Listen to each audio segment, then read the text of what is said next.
Welcome everyone to this Arnold and Porter eComp audio conference in which we're going to talk about competition compliance and compliance auditing. I'm joined here today by my colleagues Tim Fraser from our London office and Axel Guttermuth from our Brussels office. And I'm going to kick off by asking Tim what the most obvious question, which is why are compliance programs, competition compliance programs important? Thank you, Sue. Not every company has a competition compliance program. I'm going to call it a CP for short, but all leading companies do. Now, having a CP is neither surprising nor important. The essence of today's conversation is whether the CP is fit for purpose. Now, the reason for the adoption of a CP is going to vary, and this is going to be influenced by things like the difference in nature of the company, the market circumstances and the history involved. But the effectiveness of a CP is going to depend on whether it's properly designed to achieve its objectives. That means it's really worth examining what your CP is actually meant to achieve and what, if anything, is preventing it from fully realising its aims. Now, most companies will want their CPs to enshrine or at least reflect their corporate values. The trouble is, these are often expressed on such a high level of generality they don't really lend themselves to effective execution at the level of detail required for competition compliance. Values such as good corporate citizenship or other high-level ideals such as performance, passion, integrity and diversity, they don't really achieve the task in hand, however critical they are to the company's DNA. The principal purpose of a CP should always be the prevention of infringement. That's going to bring with it the advantages enumerated in this slide, with all the consequent savings in company resources and management time. So, however eye-watering the fines have become, they're not necessarily the only or even the most important disadvantage of an ineffective CP. The threat of damages, directed disqualification, and the enormous burden on resources of defending an investigation are far more harmful. And if these are to be avoided, it's important to assess whether your CP is adequate and appropriate. Now, having said all of that, there is no compliance scheme in the world that is robust enough to guarantee against infringements, either through misunderstanding or perhaps through some surprising developments in the law or enforcement policy, or indeed through deliberate sabotage by employees who are determined to ignore it. But a well-designed CP can assist in the early detection of infringements, particularly where it includes audits or other monitoring protocols.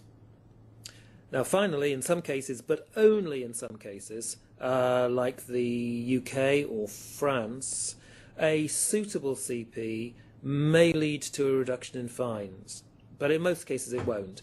And if the CP was designed to obscure an infringement, it could even be regarded as an aggravating factor. Thank you, Tim. That was a very sophisticated answer to a rather simple question to kick off with. Well, obviously compliance programs have been around for a long time. Axel, what are the real trends in relation to compliance programs that are around at the moment that make compliance interesting now? An overall trend that can be seen is that competition compliance programs have become and still are becoming increasingly widespread and also increasingly sophisticated. And there are three main reasons for that. The first is globalization of competition laws and of businesses.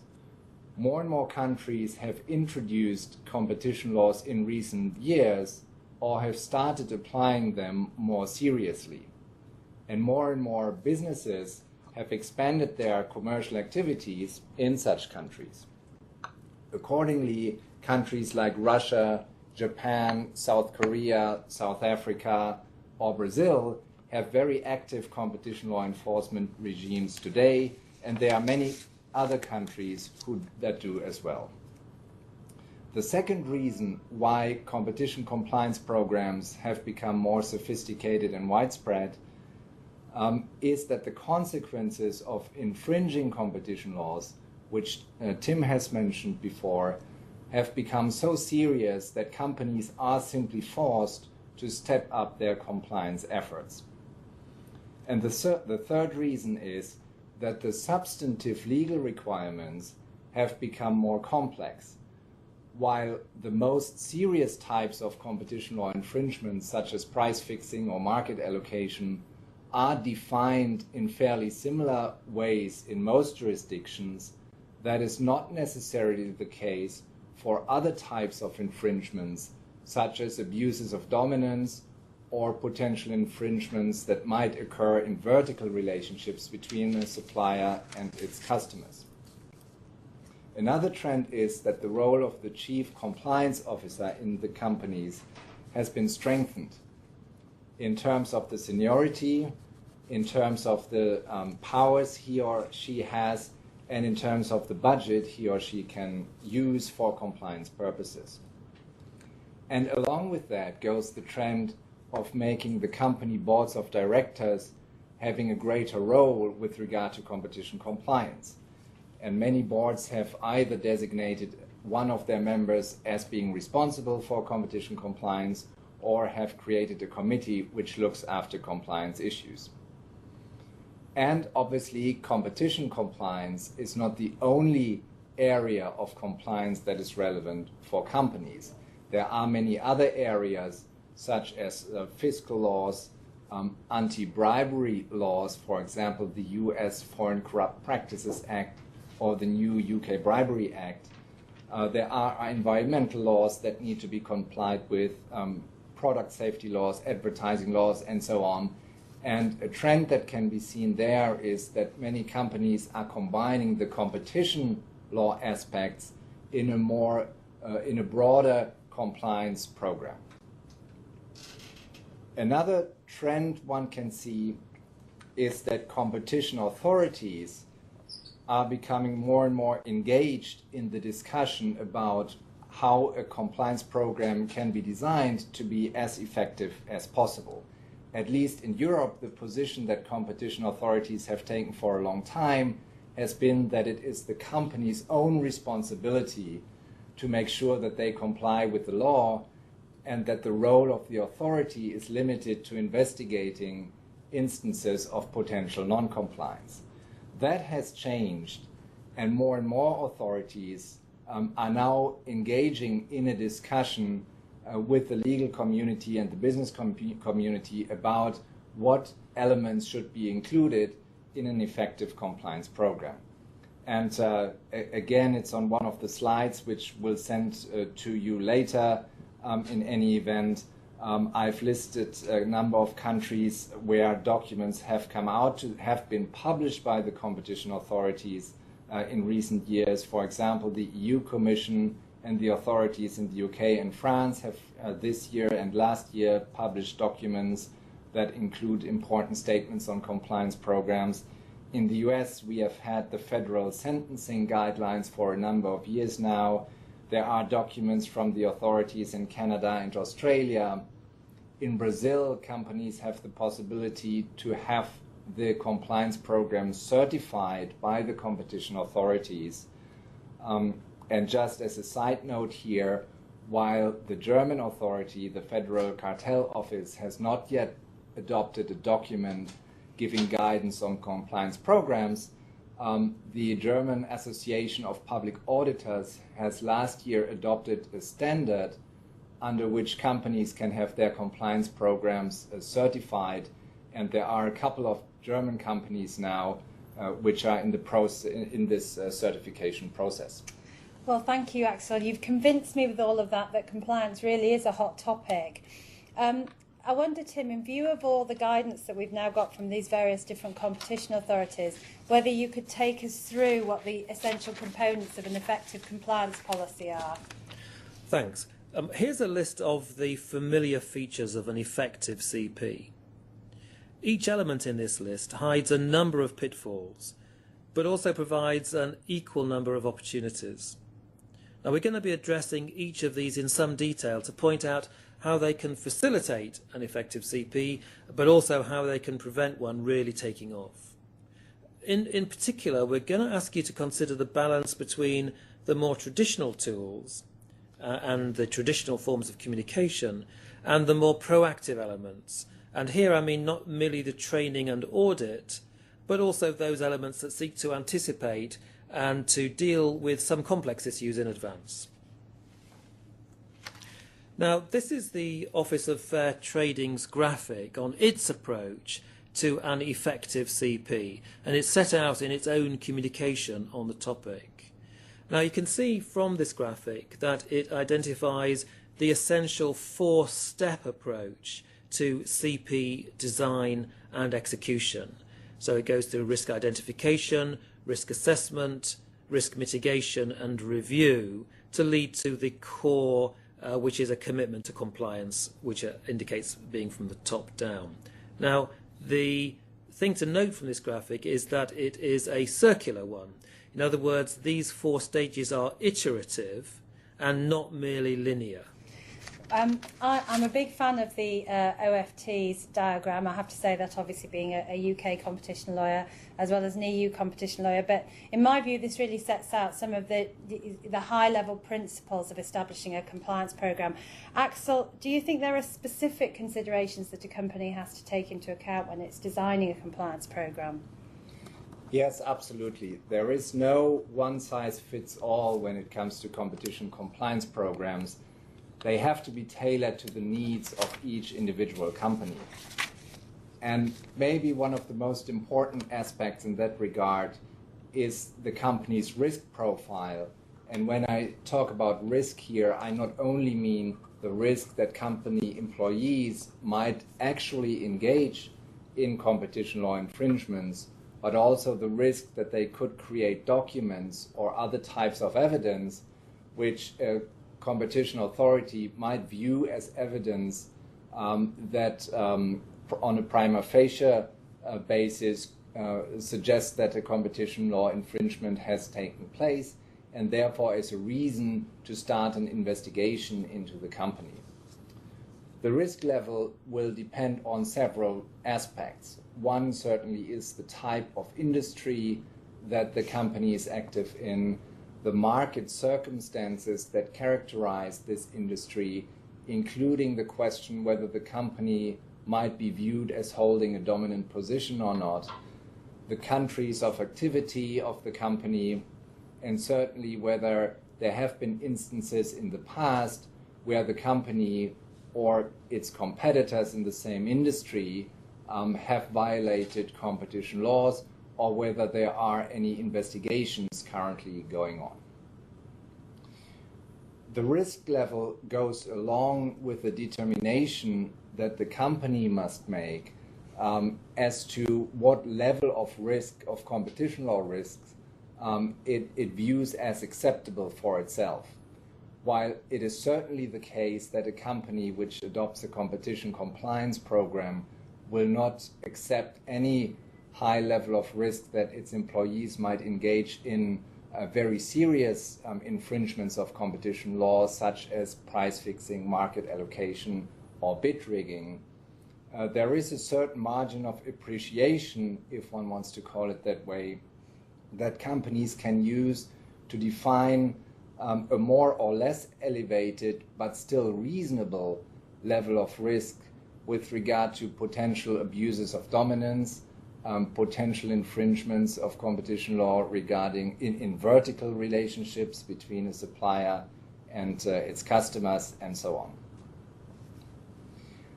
The competition compliance program also has to take account of the available resources. A good competition compliance program costs money, and companies have increased the available budgets, but there are still limits, and these limits will define what the program should look like to give the best value for money for the company. Another area where the compliance program has to be tailored to the needs of the specific company in question is to ensure that the documents and other types of communications that are used in the program employ language that is easily understood by the addressees. And that will depend, for example, on the business area where the employees are active in, the country where they are active, and the function of the different employees. And so, in particular, when it comes to training material, even within one company, it will often be necessary to use different types of material. And finally, as we have mentioned before, a good compliance program should ultimately become part of a firm's culture, but that also means that when designing the program, the existing culture of the firm already should be taken into account. You know, Axel, it makes perfect sense to me that any compliance program should be tailored to the needs of an individual company and its profile. And one might argue that, in fact, no compliance program should ever be replicated, that each company should have its own program. And so, taking those comments on board from Axel, should we expand a bit on the key components that you identified of an effective compliance program, Tim? Yeah, okay, so I think we should do that. Let's take the first one, strong management support, which is visible and convincing enough to instill a compliance culture.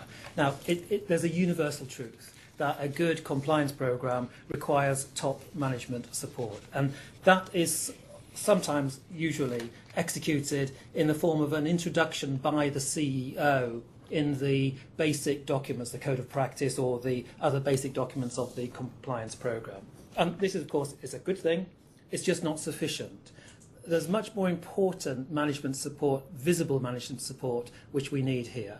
And it's a requirement that the middle managers, the line managers, are visibly seen to support it, not only in their internal statements, but also in their conduct and in their protocols. So those line managers who are responsible for approving price changes or marketing activities or corporate affairs, these managers in their conduct should be always supporting the messages in the CP and seen to do so. So there must be a growing realization in the firm that there is no chance, there's no opportunity for conduct to go ahead if it's not in compliance with the competition policy program. I think a culture of compliance is far more easily instigated through 1,000 everyday, unspectacular approval protocols, agreement templates, and small areas of conduct. Much easier to do that than it is to have a well-meaning but rather remote statement from the CEO. And in fact, if these middle managers, the ones responsible for the approval of conduct, don't reinforce the message, then the CEO's message becomes, in my view, less credible. So these individual everyday activities should be sufficiently detailed and sufficiently repeated to instill this culture from the management, but not just the top-down culture, which we often interpret this to be. Now, there are also some hidden signals from management which can do real damage to an effective CP. And these are the tacit management signals that sometimes swim in the opposite direction to those which endorse the competition program itself. And if these if these countercultural messages are actually backed up with rewards, then they're going to be much more persuasive than will the messages in the CP itself. So, for example, if bonuses are awarded on the basis of sales volumes, and sales volumes can only really be achieved if or value can only be achieved if the market price is increased in some way in spite of falling demand, or if there's a message that there should be sales volumes or increased prices at any cost, then these kinds of signals are going to go against the competition compliance program itself, and they're backed with money, so they're going to be heard much more readily by people who are at risk of infringing. Now, there's another signal. What about if employees are found to have infringed the law or to have infringed the principles of the compliance program? Should they be terminated? Is that the signal that is important to give in order to demonstrate that we mean what we say? Well, clearly this is going to be a fact-specific answer.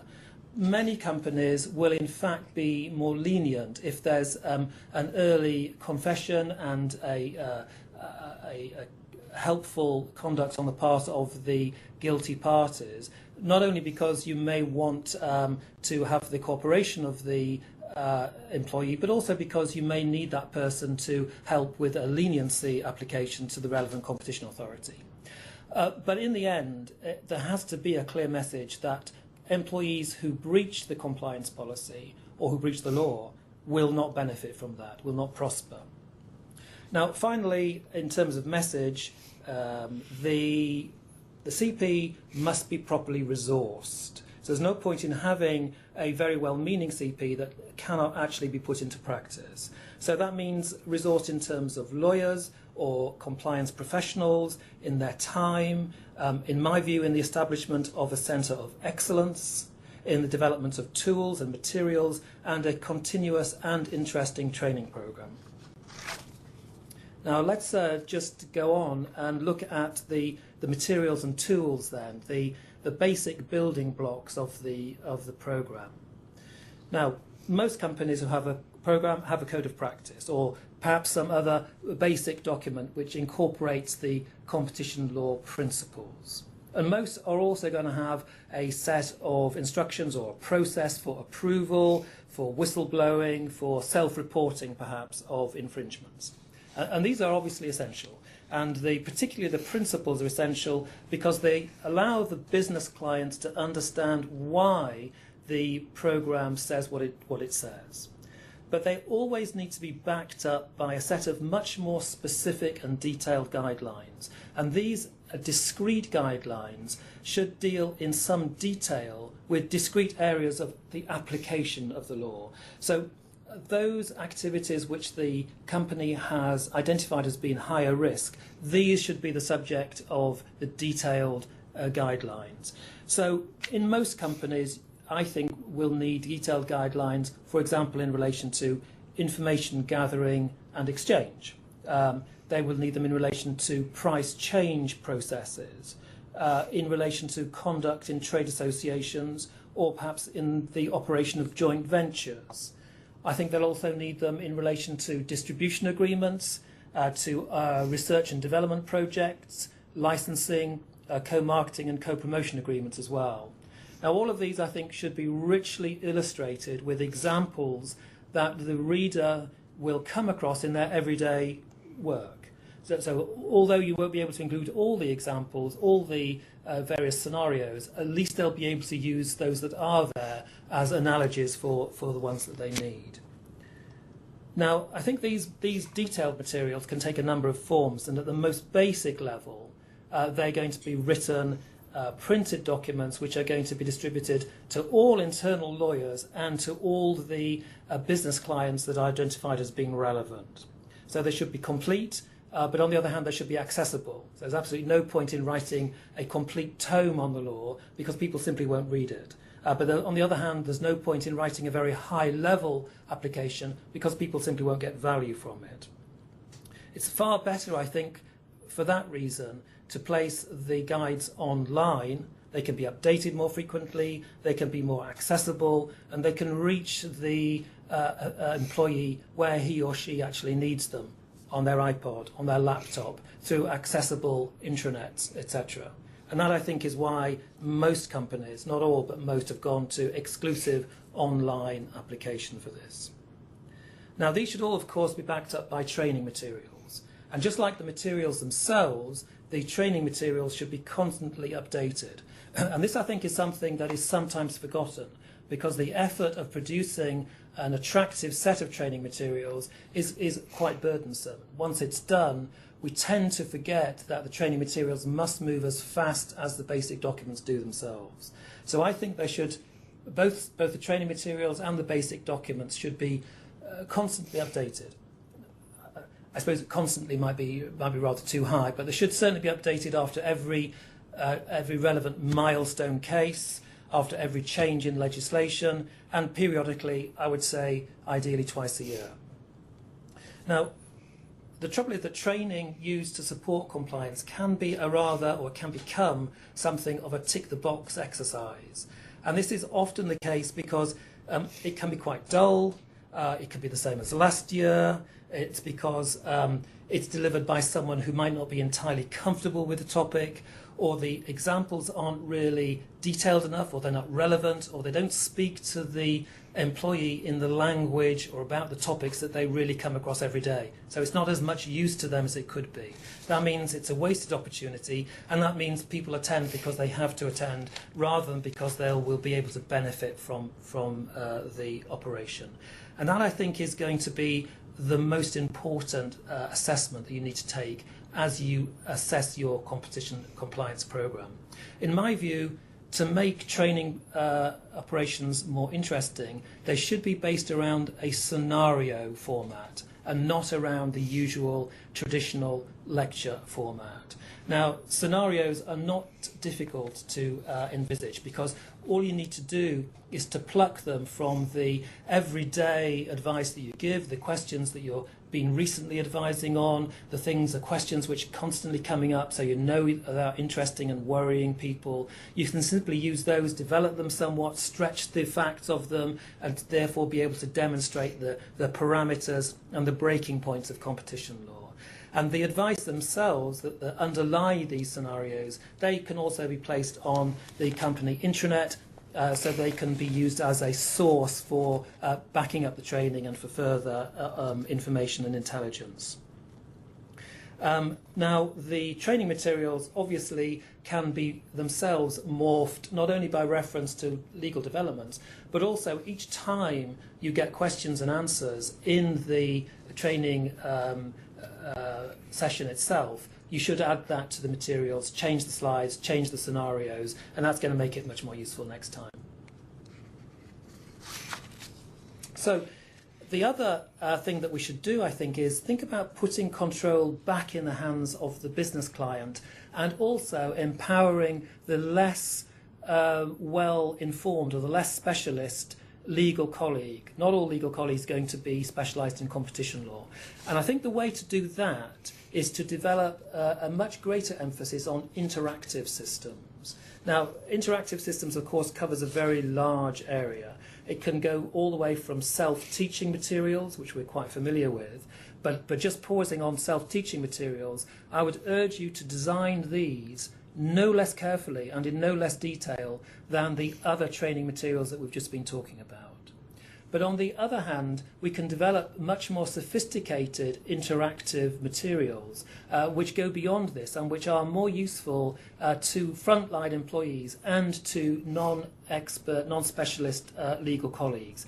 And these themselves could form, for example, from expert systems, in other words, software-driven systems which will enable colleagues to interrogate a database, asking a question in a number of different ways to find detailed answers on questions that are going to concern them.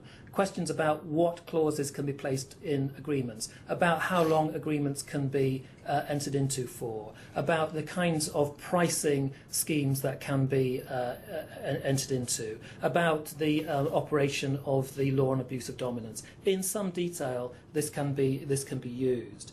Now, the level of sophistication from simply putting down the Q&As on the one hand to these on the other, I think depends on the complexity of the organisation, the complexity of the questions facing you, and the budget, frankly, the resource. But at one level, I think they're extremely useful in taking away pressure from you so that you can deal with the really important and complex topics that arise from time to time. And in particular, you should, I think, consider, because it's not expensive, having these interactive tools hyperlinked to other sources, such as cases, legislation, guidelines, both internal and external, and other materials that can quickly and easily be accessed by anybody who's using these interactive systems. That really takes the pressure off you and frees you up to deal with the really complex issues in competition law. Thank you, Tim. Axel, do you want to comment on what other aspects of a compliance policy you think are important? Sure. Training is certainly a very essential part of any good competition law compliance program, and Tim has mentioned several factors that are to be taken into account there, and I would just add a few others. Training involves teaching and to some extent also testing the knowledge, and companies often use the self-training tools online to test the acquired knowledge. Now, as a minimum, in my view, the goal of training should be to make sure that employees understand the most serious types of competition law infringements, that they understand how to use the proactive compliance tools that Tim has mentioned. One could also say the compliance procedures that are foreseen in the competition program, and that they also know in which circumstances they should seek additional advice when they are in a situation which may be a little bit on the edge or unclear for a non-expert to decide upon, and so that under these circumstances a more detailed competition law assessment can be carried out. We have already mentioned that the training should be relevant in the language that the addressees of the training understand. And here again, it may be necessary to use different types of training or different types of training material depending on the country where the employee is located, or the function he or she has in the company, and so on. Now, it will often be necessary to establish a certain order of priority according to which employees should be trained, because it is not possible in large organizations to train all employees at the same time. And there, what we find companies doing is they, for example, go by business units or by country subsidiaries, but it is also possible to establish an order of priority according to the specific risk level of the employees in question. I will come back to that issue on the subsequent slide. In any large organization, there will be computer-based training elements, but one should not underestimate the effectiveness of face-to-face training. When we hold face-to-face training, what we often see is that there is a particular value in the possibilities for employees to ask questions, but also when they are as a group together to share their experiences, and in that way they are more easily able to translate, so to say, the training to their day-to-day operational needs. There are always a couple of questions that come up, and they can be organized in different ways. Training can be conducted by outside counsel, by in-house counsel, or by managers when they train their teams. And in that case, it is obviously important that the managers receive proper training so that they are able to effectively convey the messages to their teams. Some companies prefer conducting training through the local subsidiary or the in-house counsel of the business unit. Others prefer having someone from the headquarters, where they may have a center of excellence for competition compliance, to conduct the training, and there are advantages and disadvantages to both options. Now, repetition is important, not only to make sure that employees stay up to date with more recent developments, but also to convey the message to the employees that compliance is not a one-off exercise, but a continuous and ongoing engagement and responsibility. And finally, it is important, and most companies do that today, to record, to keep a record of who has been trained and when. And some companies also ask their employees to certify in writing that they have received training and have understood what is expected from them. A good compliance program should also take account of the risk that an individual employee might infringe competition laws. And the risk level depends on the employee's opportunities to infringe the law and also on his or her incentives to do so. As regards the opportunity to infringe competition laws, several types of employees are exposed to a higher level of risk in that regard. For example, those employees who meet competitors, employees who decide or communicate about price changes, or employees who are who have or are custodians or receive sensitive information or might exchange such sensitive information for legitimate business purposes with competitors. As regards the incentives to comply with competition law, we have mentioned several of them before. It is important or effective if companies make successful compliance a factor for the evaluation, compensation, and promotion of employees. And in that context, it is also important to consider the disincentives that companies may have to comply with competition law. For example, as we mentioned before, in light of a bonus structure that applies to the employee in question and which can reasonably only lead to a bonus if the employee engages in illegal cartel behavior with the competitor. Now, in all of that, it is important to make clear that competition compliance is an individual responsibility of each employee and not an abstract responsibility of the company. And here, what companies often try to do as well is to make sure that the managers, the line managers, but also senior managers, feel responsible for compliance of their team members that they lead. And in that, so that the managers do not close their eyes and say, I have not infringed the laws, and if it has been one of my team members, that's not my fault, but to come to a more proactive approach that the managers actually try to instill the culture of compliance and make sure that they also give the right incentives to the people reporting to them to observe the compliance requirements. And then a final element of an effective compliance program is that the company employees should know whom to turn to when they have a question about compliance issues. Should that be the superior manager? Should it be someone from the legal team, someone from the chief compliance officer's team, and so on? Many companies have also set up whistleblower hotlines where company employees can call, often on an anonymous basis, and report suspected instances of competition law infringements.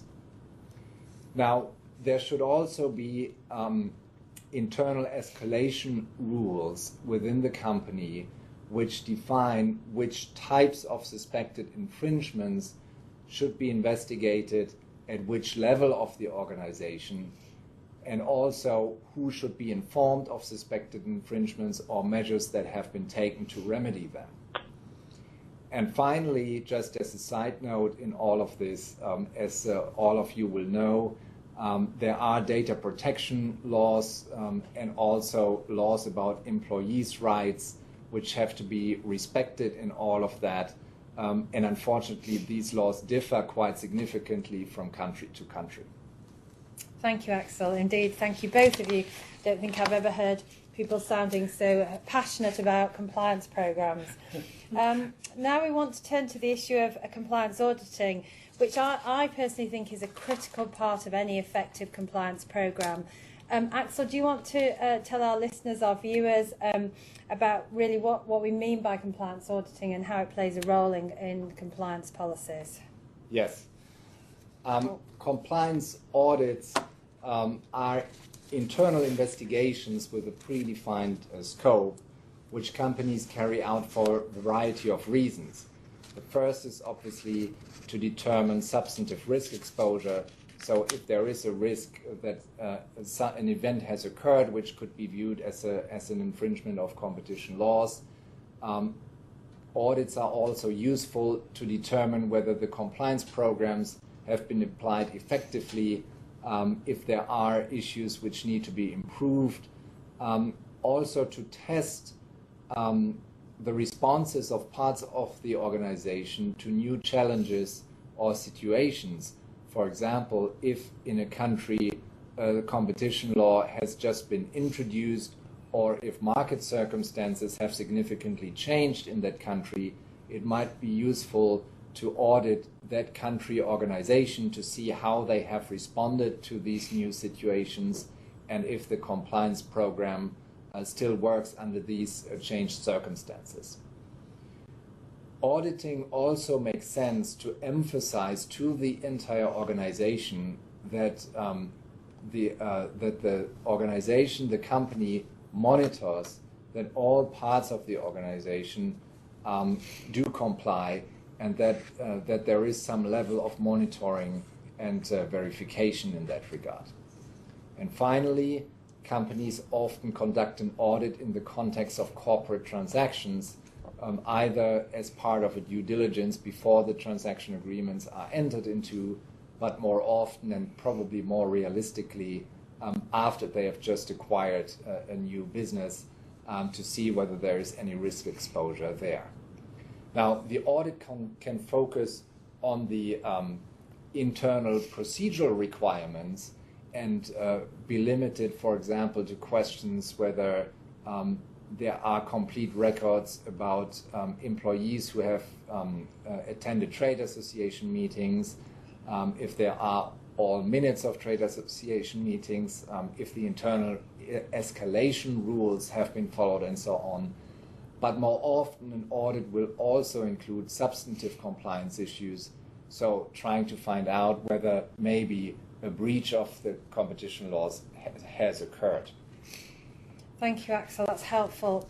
Tim, what do you think the main issues are that you need to take account of when you're designing a compliance audit? Well, I think the audit can be undertaken in a number of different ways, and I think they will reflect the reason why an audit is being undertaken in the first place, just like Axel has said. I think the scoping of the project is going to be the first thing to settle.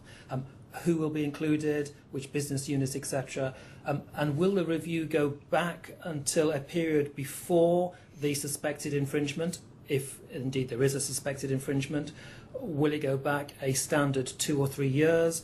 Will it go back to the prior audit? Or will it go back as far as the limitation period in the country concerned would go? The other question is, should the audit be a transparent process or not? Should it actually involve those under review, the units or the people under review? Now, my advice is that it should.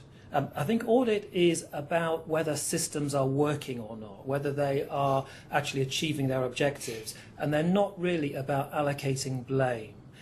But even where an audit is undertaken because something has gone horribly wrong, I think you're much more likely to get to the bottom of things by including those who may have been involved rather than by excluding them. Now, the most extreme version of exclusion, I think, is the mock dawn raid. And I should say these can be great fun, particularly where you can use props like, like search warrants or ID cards from the OFT or the European Commission, or the business casual look so favoured by the modern competition civil servant.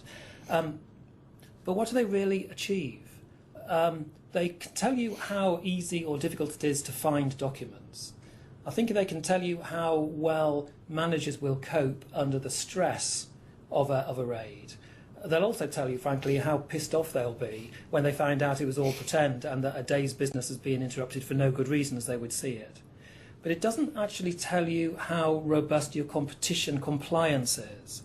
It doesn't actually tell you a way of enhancing compliance. So they don't actually inform you about whether there's any either bad practice or any illegal conduct. And for that reason, I really don't think they are as good as an effective and well-established compliance policy.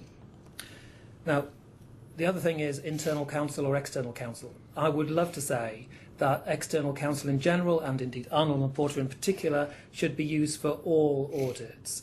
But I think the thing is balanced. On the one hand, if you've got any concerns about privilege and you want to create some documents and as to how the audit is to be reported, then clearly you've got to think about using external lawyers where in-house lawyers would not enjoy privilege or where you're not able to rely on that privilege being respected.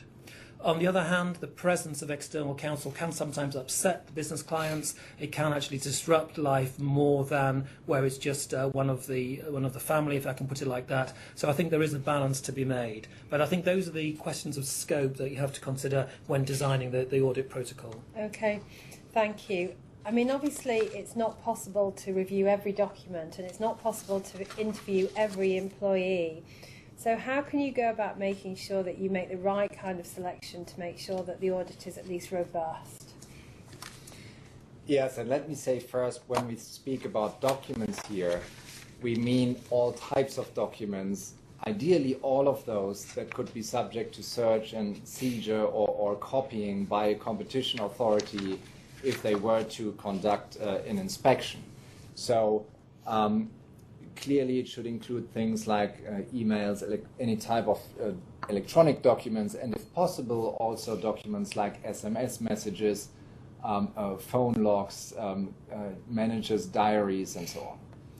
Now, which documents to include in the audit obviously depends first on its scope, but then it may be possible with the help of IT to run key search terms on electronic documents, and so maybe within the scope of the audit it is possible to actually include all electronic documents that are within the scope of the audit, at least for a key term search.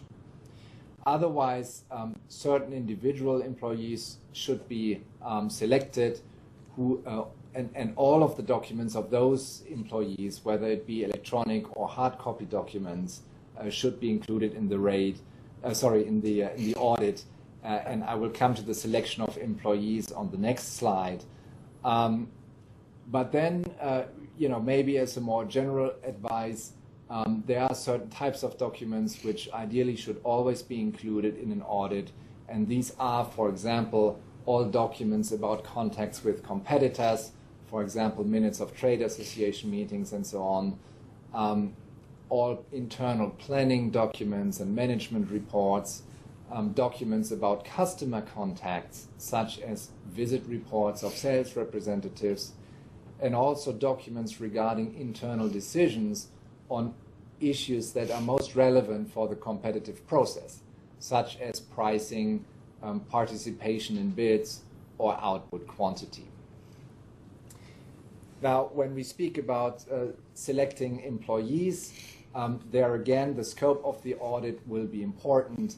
But what is useful in terms of general process, again, is to include senior managers, but also line managers, all employees that have had contacts with competitors, sales employees, also new employees, because they have not been in the organization for long, and so it's important to emphasize the compliance message to them by including them in the audit.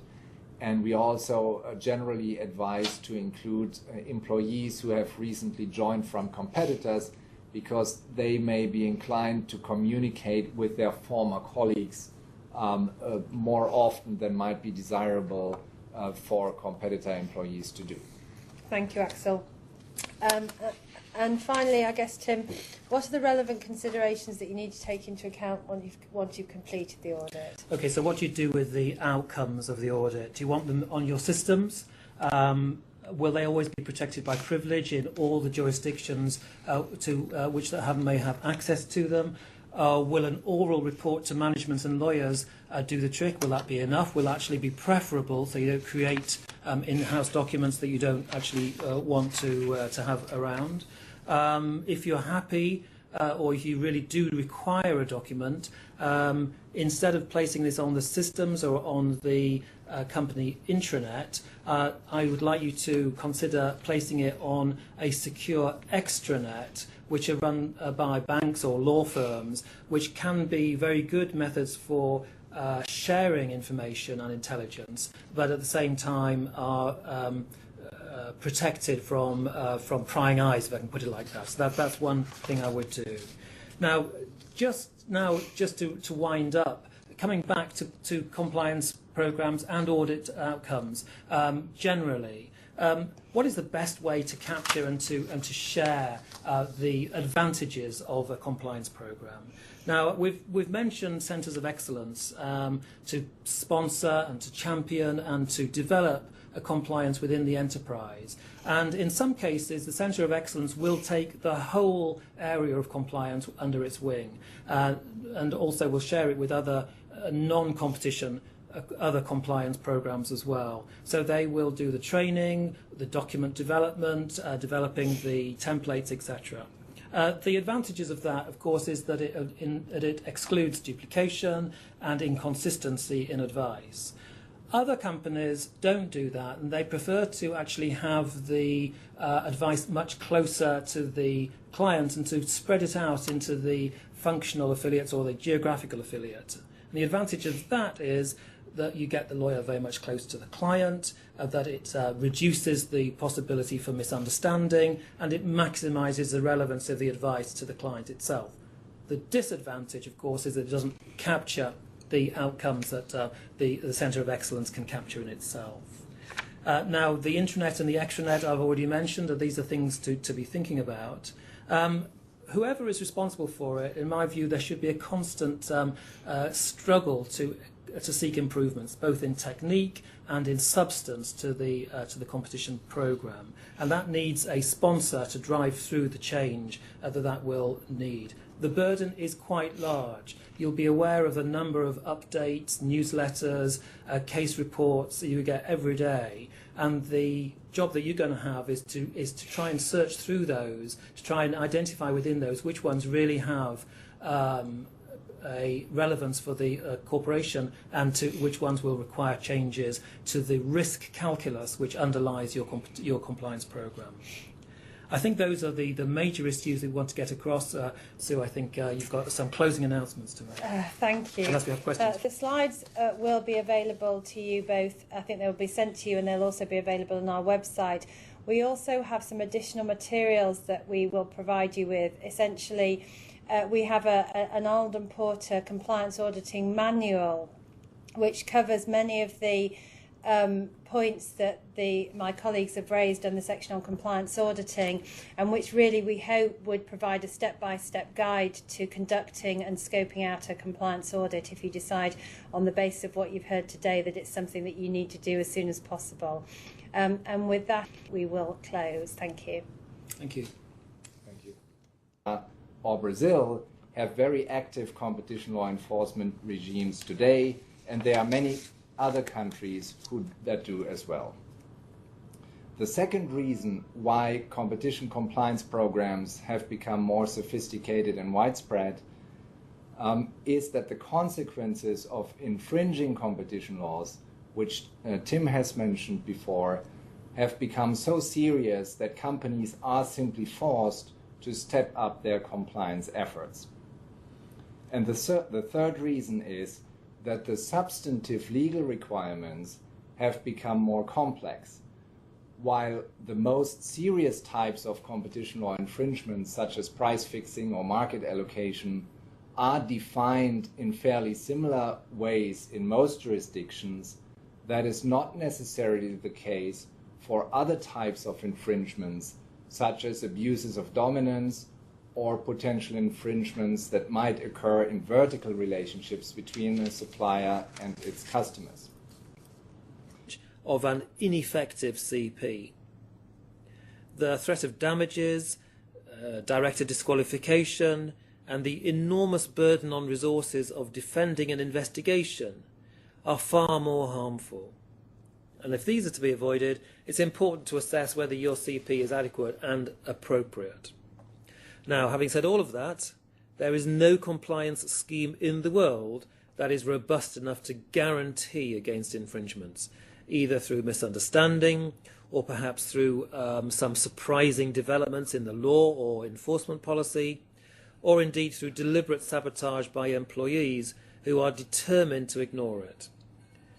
But a well-designed CP can assist in the early detection of infringements, particularly where it includes audits or other monitoring protocols. Now finally, in some cases, but only in some cases, like the UK or France, a suitable CP may lead to a reduction in fines, but in most cases it won't. And worth examining what your CP is actually meant to achieve and what, if anything, is preventing it from fully realising its aims. Now, most companies will want their CPs to enshrine or at least reflect their corporate values. The trouble is these are often expressed on such a high level of generality they don't really lend themselves to effective execution at the level of detail required for competition compliance. Values such as good corporate citizenship or other high-level ideals such as performance, passion, integrity and diversity, they don't really achieve the task in hand, however critical they are to the company's DNA. The principal purpose of a CP should always be the prevention of infringement. That's going to bring with it the advantages enumerated in this slide, with all the consequent savings in company resources and management time. So, however eye-watering the fines have become, they're not necessarily the only or even the most important disadvantage. Welcome everyone to this Arnold and Porter eComp audio conference in which we're going to talk about competition compliance and compliance auditing. I'm joined here today by my colleagues Tim Fraser from our London office and Axel Guttemuth from our Brussels office. And I'm going to kick off by asking Tim what the most obvious question, which is why are competition compliance programs important? Thank you, Sue. Not every company has a competition compliance program. I'm going to call it a CP for short, but all leading companies do. Now, having a CP is neither surprising nor important. The essence of today's conversation is whether the CP is fit for purpose. Now, the reason for the adoption of a CP is going to vary, and this is going to be influenced by things like the difference in nature of the company, the market circumstances and the history involved. But the effectiveness of a CP is going to depend on whether it's properly designed to achieve its objectives. That means it's really, if the CP was designed to obscure an infringement, it could even be regarded as an aggravating factor. Thank you, Tim. That was a very sophisticated answer to a rather simple question to kick off with.